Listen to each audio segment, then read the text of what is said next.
No, he's going to be. He's going to take the whole time. He's got a huge. It's really going to be good.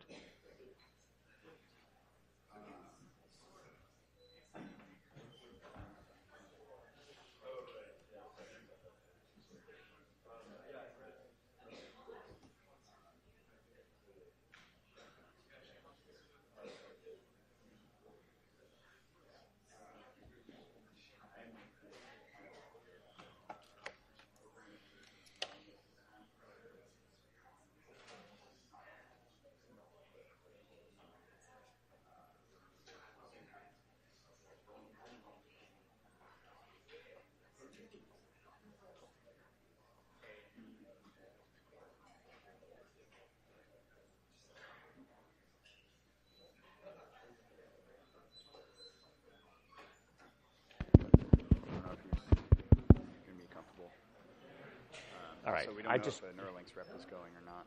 Okay. All right. So I'll talk to Randall. No, just you don't have to go to every one of these.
We good in the back? Can you guys hear me?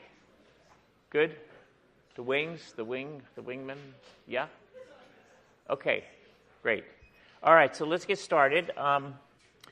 Couple things. We're having a little trouble with B courses. I wasn't able to upload the next slides, which are on Parkinson's and movements. I'll have it figured out you'll get them by Monday for sure, or much sooner. I'm not sure if it's a storage issue or not, so we may have to start deleting some of the slides, or some of the presentations, because a lot of them are big because of movies. So I'll keep you posted, but you don't need them today. We're not going to get that far. So I'm going to just do about 5 or 6 minutes finishing off the epilepsy slide, and then I'll introduce our distinguished visitor who's going to talk to you for the rest of the class. So let's just go back to Monday when we saw this little boy having a complex partial seizure. And you remember this because we went over it. I'm now going to show you a young woman who actually has had complex partial seizures, which we talked about, and she actually videotaped herself during multiple periods of time and then went back and looked at herself and then put on labels as to what she was feeling, what she could remember. And you're going to see her talk about being in this kind of dreamy state, which Professor Chauvel is going to talk about later in his talk today.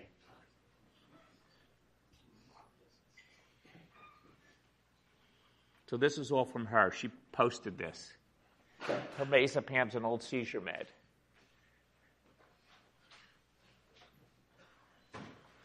She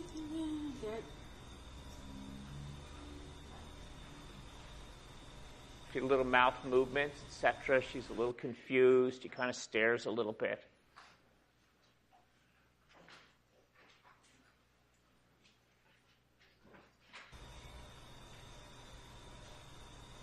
Again, she's having another one. Notice the kind of pharyngeal movement. She turned her head. She had a deep breath. These are all complex partial seizures. Her breathing gets heavy. She goes back and she transcribes, in fact, what she was experiencing as she sees herself. Pretty brave young person.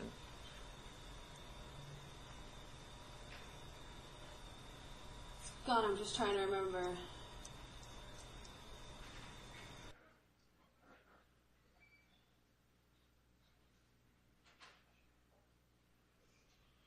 She's trying to control her mental state and get back to where she wanted to be after having had the seizure because she's a little postictal.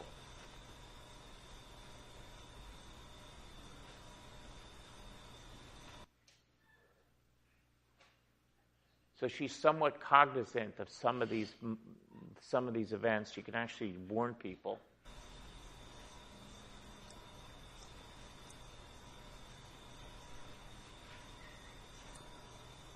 She had a little myoclonic body jerk. See her jerk a little bit? Okay. So you're going to learn more about what's going on in that lady's head, that woman's head, when Professor Chauvel talks to you about how seizures propagate and what areas of the brain they engage, what kind of symptoms the patient perceives. Oh, a little bit more.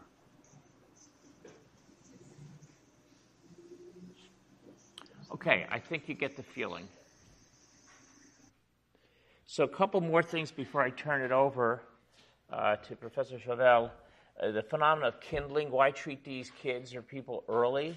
It's because the brain areas are heavily interconnected.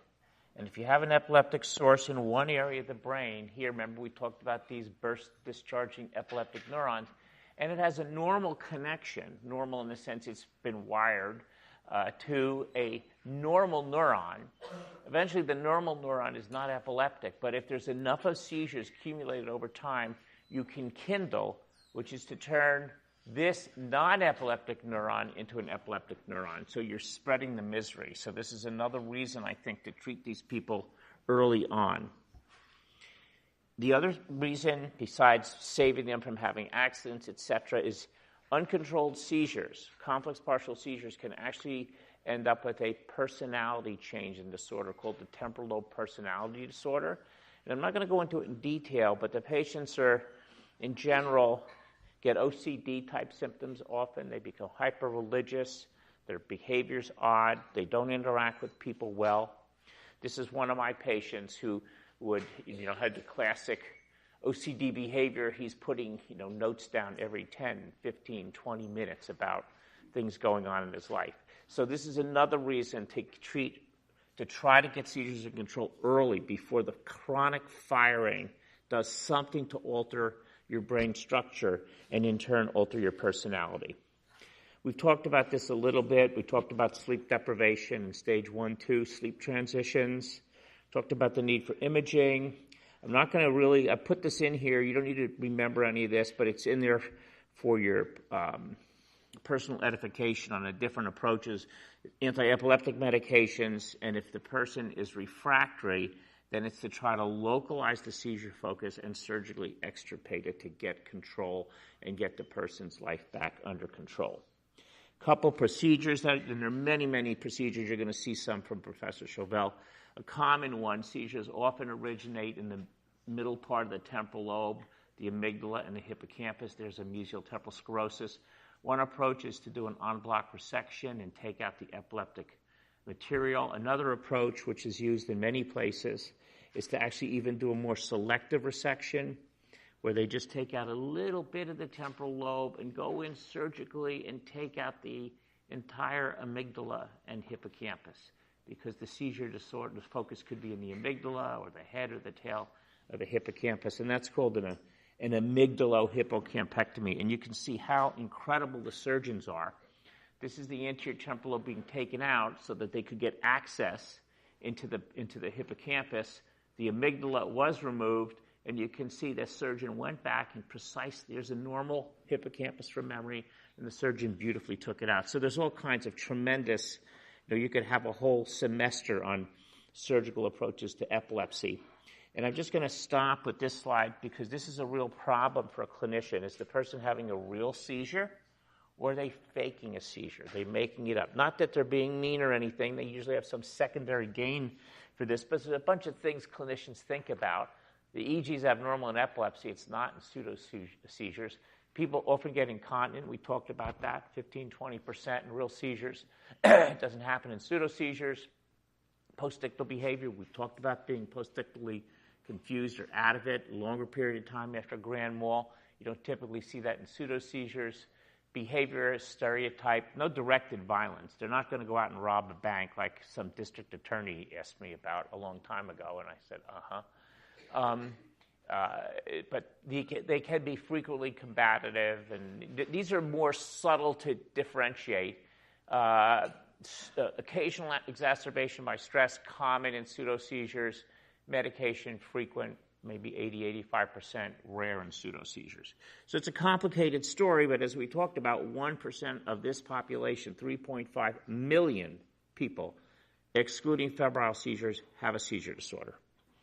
And it's our job to try to fix it. So I'm going to stop there, and I'm going to turn it over to my good friend and colleague, Professor Patrick Chauvel, who is one of the most experienced epilepsy neurologists on the planet Earth. He ran a unit in France for many, many years, and he moved 3 or 4 years ago to the Cleveland Clinic, which is probably the biggest surgical epilepsy center on the planet. Is there anybody doing a higher volume?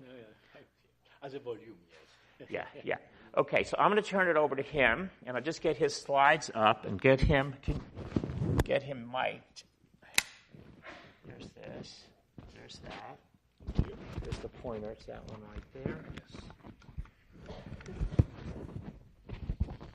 We were just exchanging stories about problems in big lecture halls, and I was talking about my daughter I had at a lecture hall playing Pac-Man and not paying any attention, but he told me that he gave a lecture before 3,000 people and the entire computer system didn't work, and he had to kind of draw in space all the brain. Yes, I can do that. Yeah.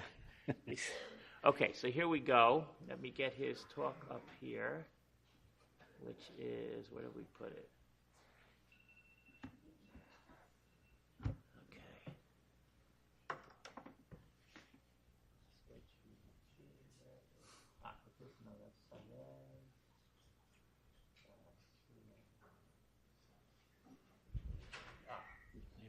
Emergence of symptoms. What? Oh, here it is, epilepsy symptoms.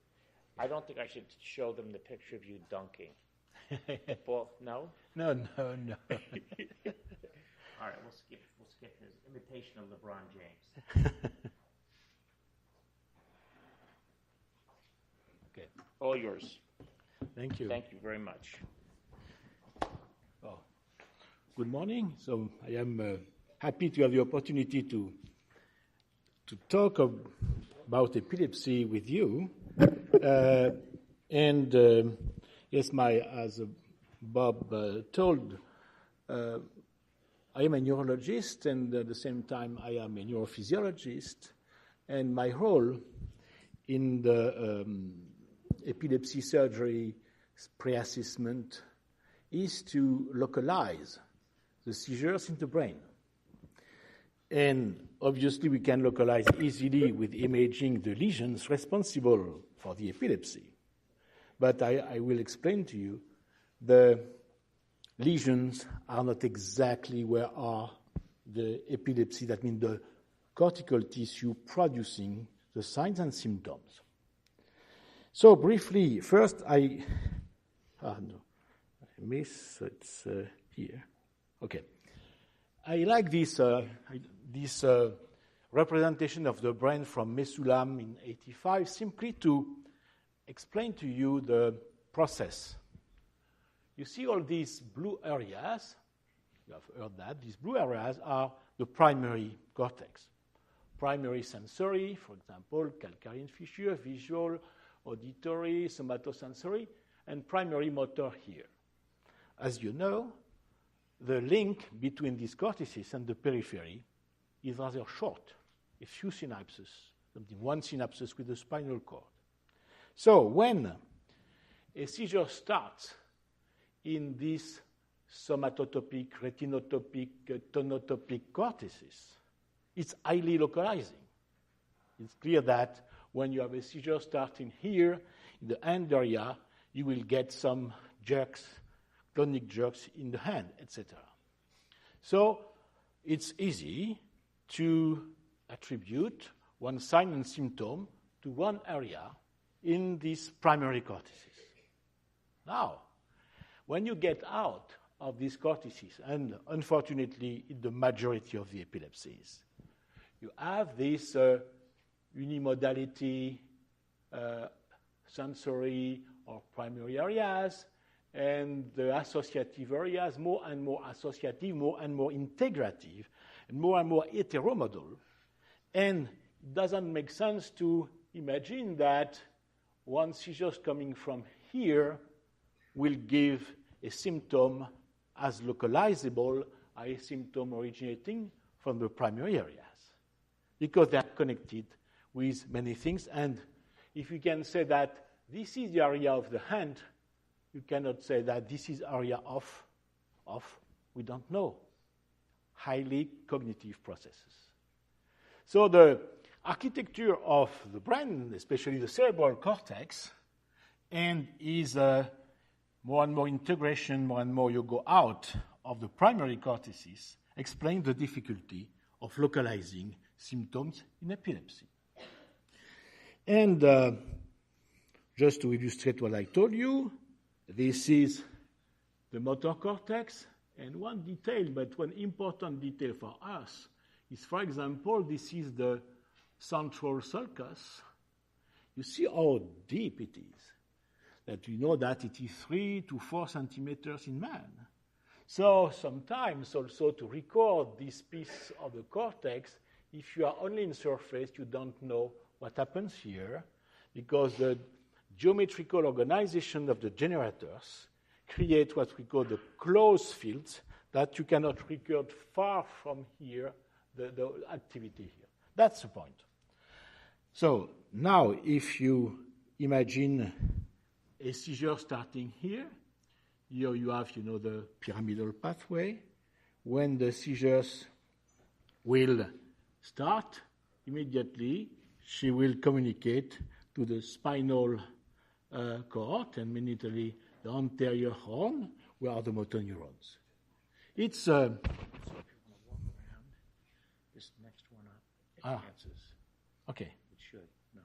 Yes, See? I see. Okay. If you want. Okay, that's good. Let me get you back. Whoops. Okay. But just to mention that even if you have this direct pathway you know very well, it's a small network. It's not, the localization process is not the cortex which is producing the semiology, the spinal cord. This is a detail, but you will understand why I insist on that. In another situation, so no, I have two poor. Okay, now we are in the visual cortex. And so if you place your seizure here, this is a true seizure recorded for the human brain, and you see it appears, it is produced locally in V1, that is the primary visual cortex, where is the retinotopic representations. So, because this discharge is abnormal, is a special noise in the brain, it will not produce a normal perception. So if you are looking like me last summer from my sailing boat, this nice island, and if you get a seizure there, what will appear is an hallucinations in the contralateral superior quadrant. hallucinations is a perception of the star without object. There is no stars in my vision at this time.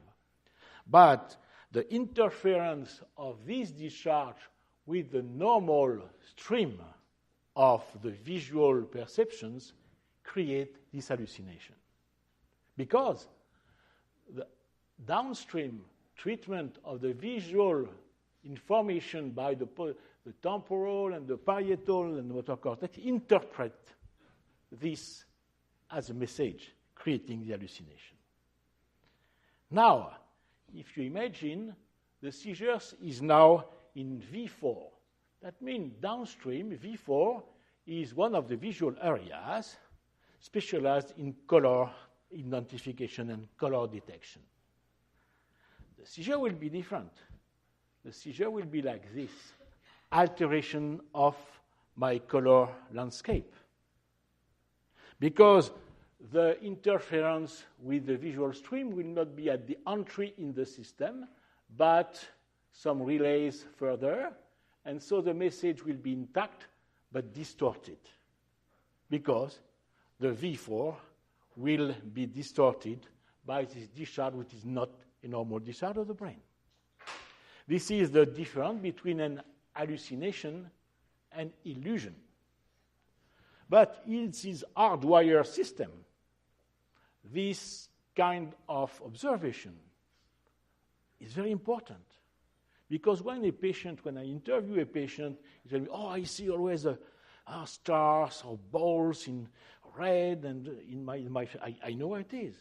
When he says, no, I see that, but all the landscape and people I cannot recognize because they are blurred, I know it's the associative cortex.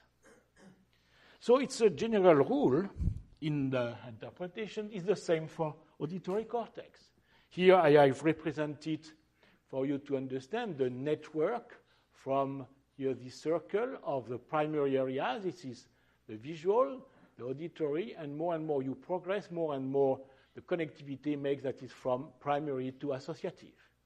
If a seizure starts in the primary auditory cortex, this is the tip of the Heschel gyrus in man, there will create a perception without object, which is a noise, or a motor engine noise, something like that, or bees, etc., and it will create an hallucinations like my stars in the quadrant in the visual cortex.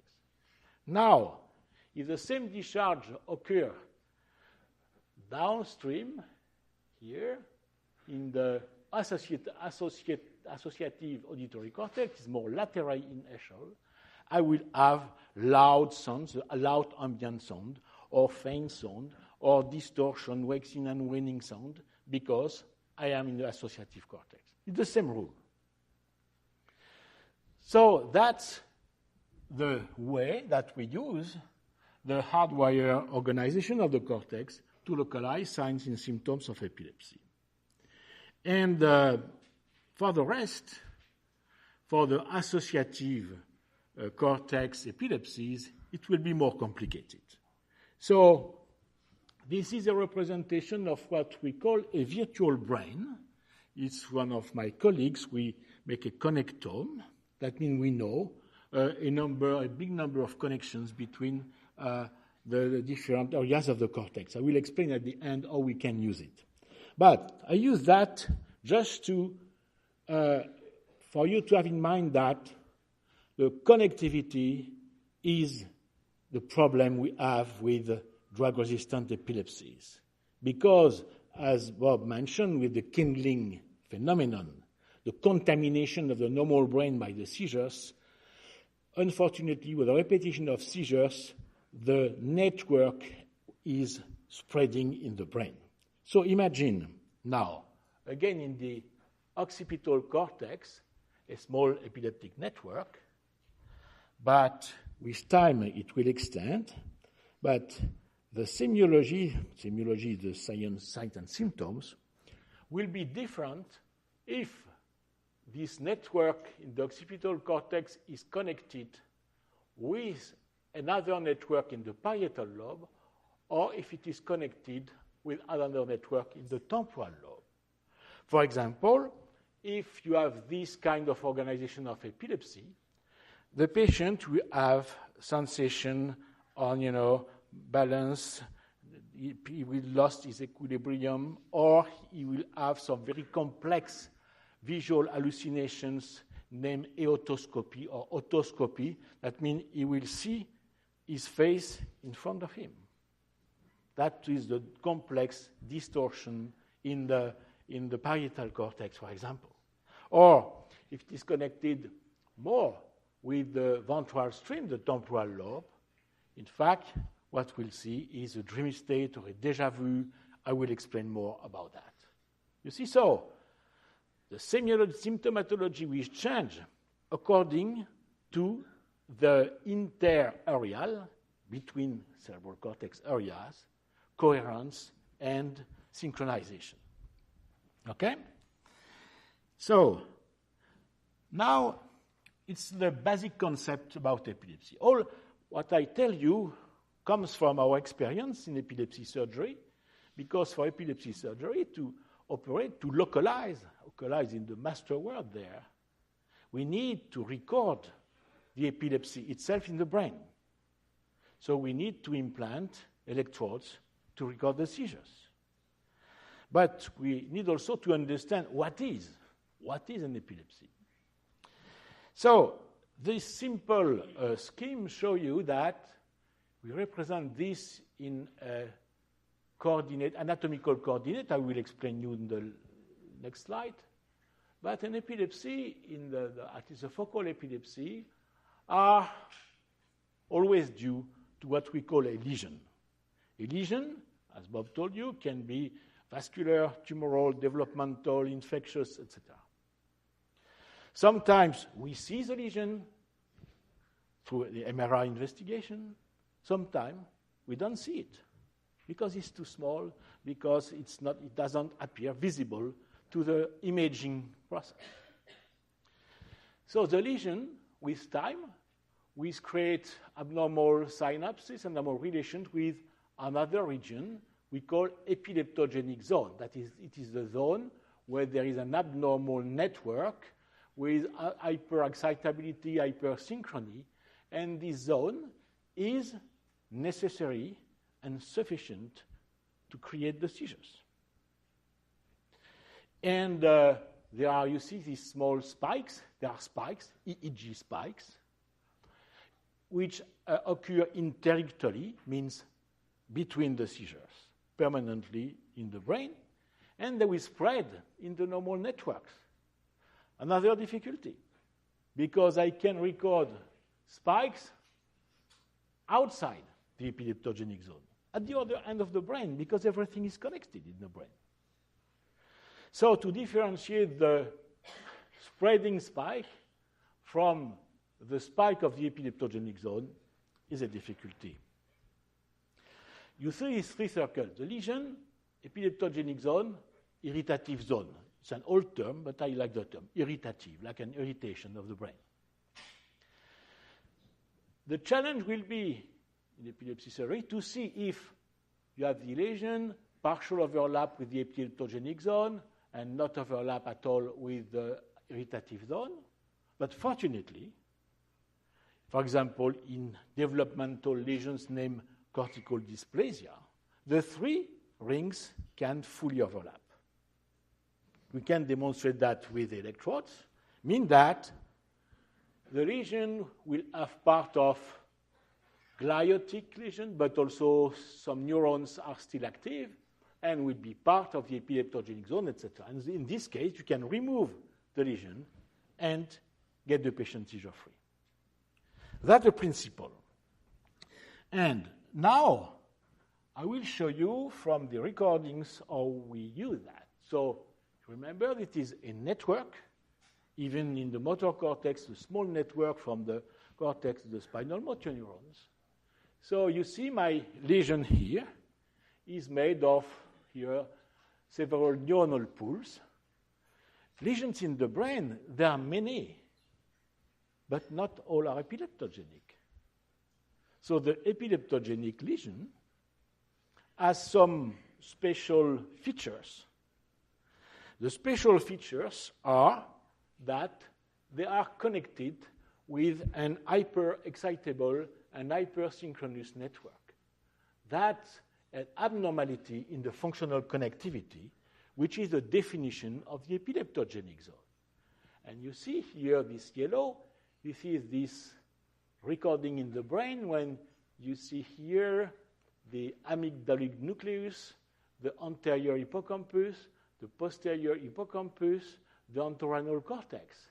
You see this predictal spike and a fast activity later. And what you see is that all these regions is discharging simultaneously as a network. It is the property, we see that. That's the problem. It's more than a focus. It's a network. But at this time, there is no symptomatology, just at this time, because only the epileptogenic zone is involved. But one of the property features of not only the epilepsies, but in the normal cortex, the physiology, is that the electricity produced by the neuron spreads. It's not the same with epilepsy. So there is a propagation inside the normal part of the brain, and this propagation in the cognition and behavior network produce what we call the clinical semiology or clinical symptomatology. It is, the flow of information from the lesion epileptogenic zone propagating in the network of cognition and behavior which will produce the clinical symptomatology. That's what we must study in a patient to know about his epilepsy or epilepsy and to cure him. So this is another seizure. You see now this is an example of what we call a stereoelectroencephalography, which is implantations of electrodes in the brain. Each of these electrodes is like this one with 15 leads. That means if you have 10 electrodes, you have 150 contacts, recording contacts in the brain. And so you can, record a seizure starting here and which we spread. And the principle is that you will have the time here and the space defined by your electrodes. So it is a temporal spatial dynamics of the seizure in the brain. And you see here the seizure is starting in the middle temporal areas, precisely in the amygdala, hippocampus, entorhinal, as usually. And that's the time of the speech arrest for the patient. Now the seizure will spread in the basal temporal cortex and superior temporal gyrus higher, and it will produce grimace, humming, verbal stereotypies. The patient is crumpling a paper, and we interview her, assess her, no speech, no arrest, because it's in the language areas. And so you can, like this, you can trace the dynamics of the seizure in the brain and understand that producing this with time is linked with the extent of the spread in the brain, and you understand how the proper symptomatology of this patient is produced. So you are able to define what would be removed to make her seizure-free.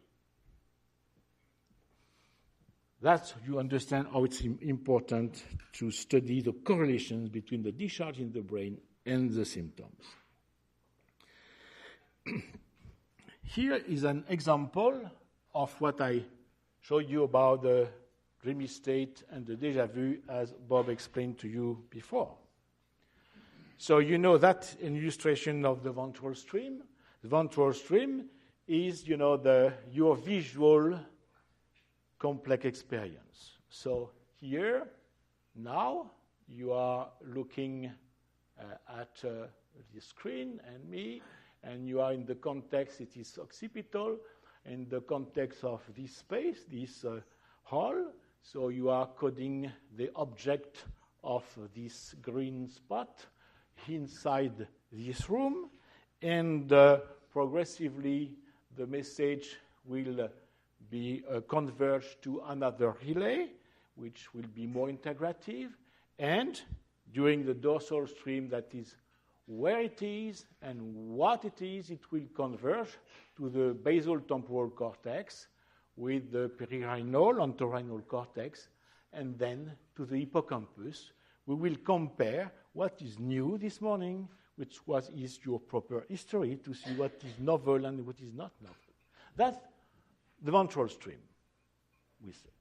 It is the way of the object perceptions, the visual recognition memory, the perceptions to connect to cognition's pathway. And that's interesting because you have seizures which are really making strong perturbation in this system.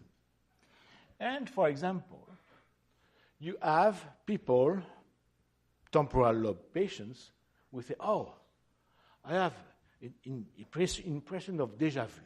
Déjà vu is a French term, but it's also an American term. It's now everybody talk about déjà vu. In fact, what they describe is not a déjà vu, but a déjà vécu. That means an already lived. It's the first time I come here, but I get immediately the impression that I have already lived exactly the same scene, with the same people, with you in front of me. I know it's not true. So I have a totally abnormal sense of familiarity with the scene, and at the same time, I know that it's impossible. That is, I have a double consciousness of the current scene. That's the déjà vu phenomenon. It's really interesting because it happens in normal persons, especially young students. I could explain why. And it decreases with age. And in some epilepsies from the temporal lobe, it's the same impressions, but it occurs quite often. So we have then the possibility to record this. And we found, for example, that it is, you see here, you have the hippocampus. Here in the basal temporal cortex, this is the hippocampus. In the basal temporal cortex, we have these entorhinal, perirhinal cortices, high level of integrated vision, and transition from the temporal cortex to the hippocampus, the entorhinal cortex.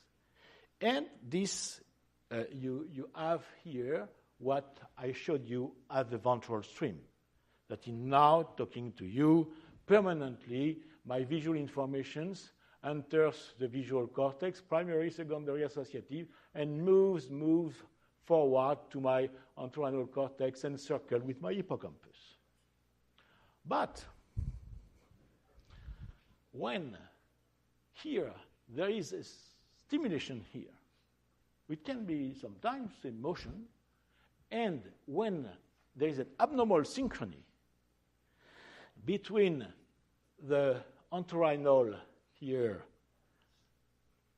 and the hippocampus, synchrony created by the seizure, or sometimes created by a stimulation during the SEEG investigation, the synchrony between the ongoing experience and the retrieval phenomenon of the hippocampus make that my ongoing experience is relived as a memory. I am living, I am memorizing the present. It's a déjà vu. Because what makes that the ongoing experience is that here you have always a latency between the entry and the output.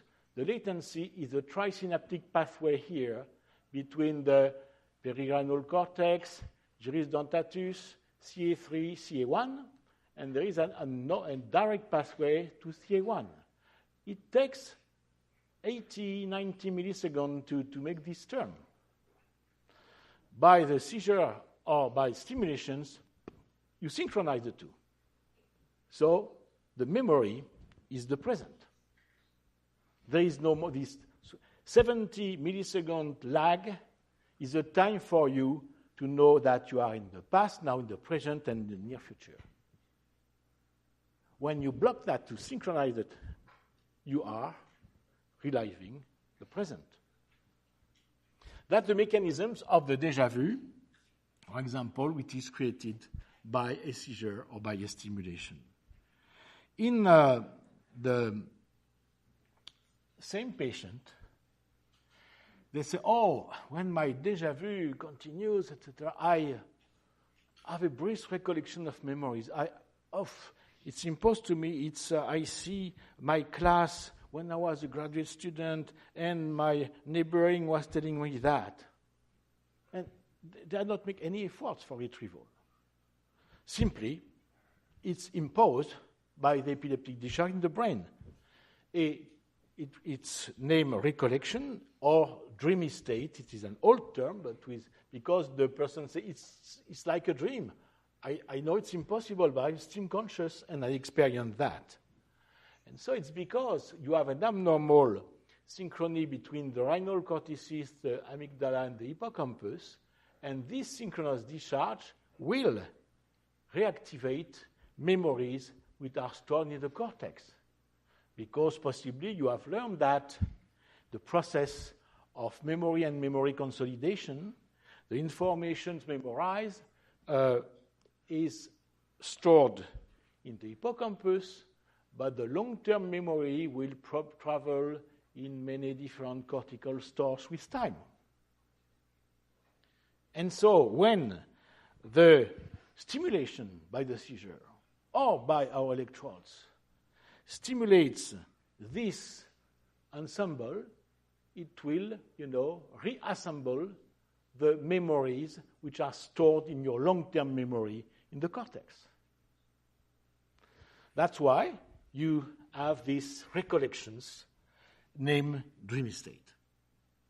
But you see, in these two examples, it's not one area, one doing that. It's the activation of a network. And that's the feature of epilepsy in our brains. It's the same. I see that I have 10 minutes. So it could be the same with in the aphasia in the language cortex, because you can have ictal jargon in disrupting the basal temporal area to the axial gyrus. You can have ictal anomia in disrupting the basal temporal from the hippocampus, etc. And now I will show you, to finish, another kind of experiment the epilepsy is doing in our brain. It produces emotional manifestations, and mainly fear. And so when you see this is a representation of the brain, hence here you have the temporal lobe, the frontal lobe, the medial frontal lobe. There is a nucleus named amygdaloid nucleus, the amygdala, which is known from many experiments on the rat that it is the place when activated to produce sensation of fear, and it is controlling the threat to the fear, etc. So when we had many patients with expressing fear or manifesting the behavior of fear. And so with the collection of patients, what we have seen is that when the seizures are in the medial upper frontal areas like this, they have a complex motor behavior with the pre-SMA, the SMA, and the cingulate motor cortex here. That means they manifest, the sensation, the behavior of fear without the emotion. It's purely the motricity of the fear behavior. When a more anterior part is involved, you have the express fear and the complex motor behavior. And now when you move more ventrally in orbitofrontal cortex and temporal pole, you have the patient now feels the sensation of fear and have a neural motor behavior, he open the mouth. And when you are more ventrally, again, with amygdala and anterior hippocampus, the patient says, I am anxious. But he has no overt behavior of fear. He communicates with you. I am anxious. I feel this anxiety here. Okay? So there is a continuum, is a representation of fear manifestation in the temporofrontal region. So I will show you one seizure expressing this. So I will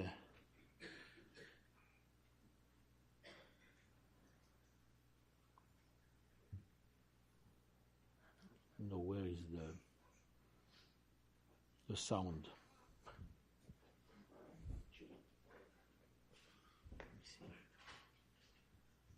It should just go, right?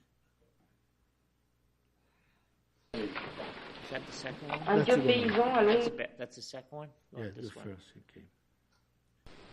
Yes, Yeah, here. you're good. Okay. So a spontaneous seizure.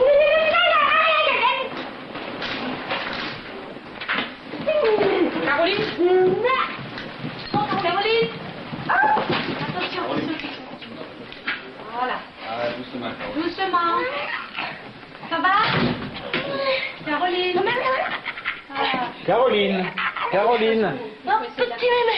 Caroline. Mais petit mémé. Oui. Oh, mais Laissez la... Mais oh putain. It is Ah an putain, obscenity mais in petit. French. Ah putain, mais. Tenez-la sans la me retenir trop. Ouais. Voilà, c'est fini. Caroline. Ça va? You see this spontaneous seizure, it's impressive. It's a huge behavior of emotionals.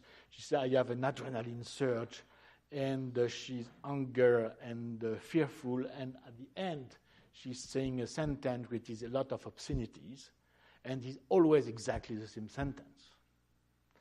And we reproduce exactly the same symptomatology because it was in stimulating one area. So I will show you only, Un she's vieux reading. paysan à longue moustache, assis sur un banc au soleil, dans son jardin, près de la rivière. Stimulate. Oui. Caroline.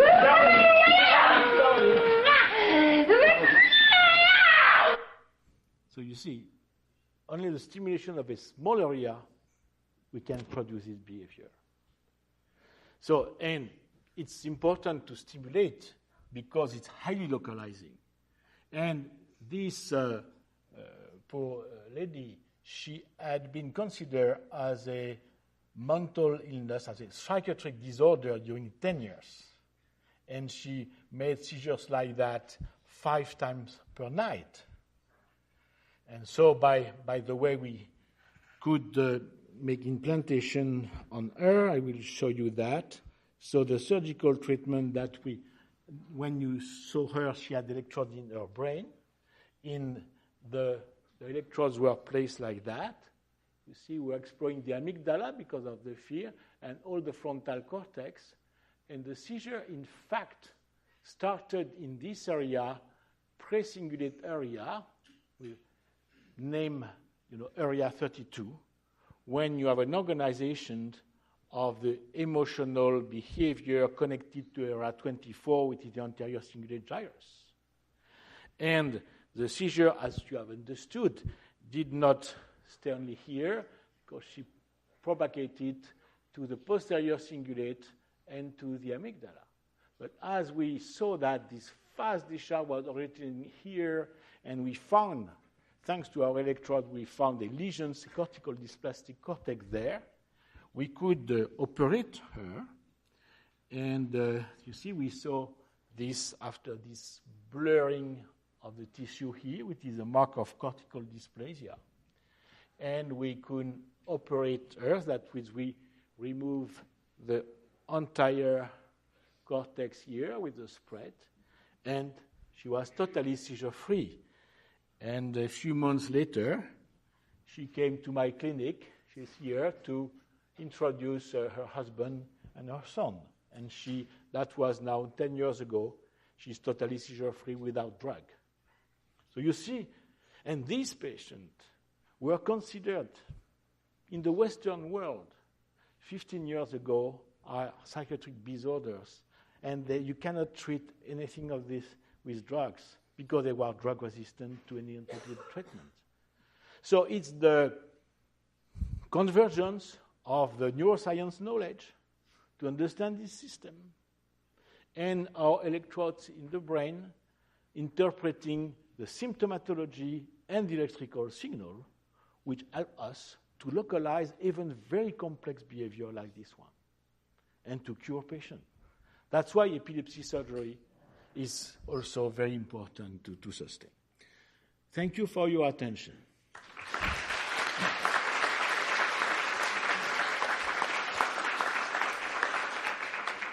Thank you very much. So you can see what you can do when you really understand the brain behavior. You can make a difference in people's lives. Thank you, Patrick, very, very much. See you next Monday. We'll be talking about Parkinson's. Fantastic. Thank you. Great, yeah. They loved it. Okay, so you can. Yeah, you can give me that. Is this your first time in the undergraduate class in a long time? Yeah, medical student 4 years ago. These are mainly juniors. Sophomores. Yeah. No, They'll get hard questions from your lecture.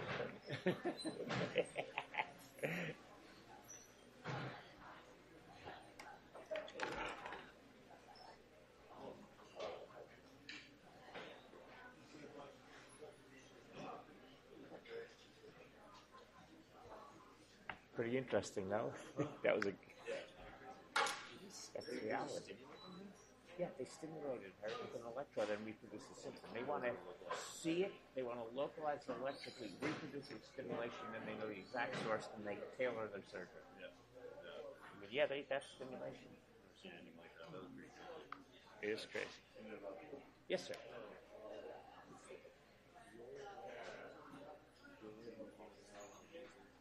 Eleven to 1.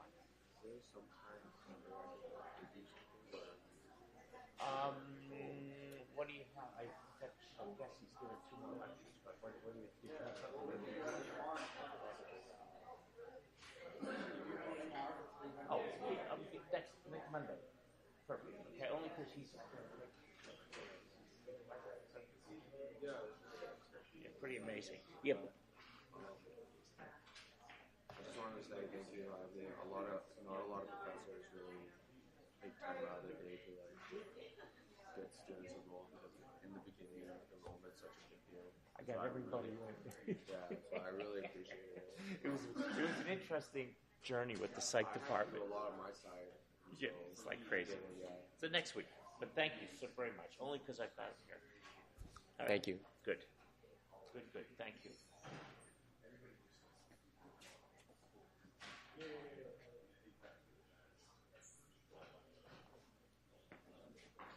All right, gentlemen. Keep moving.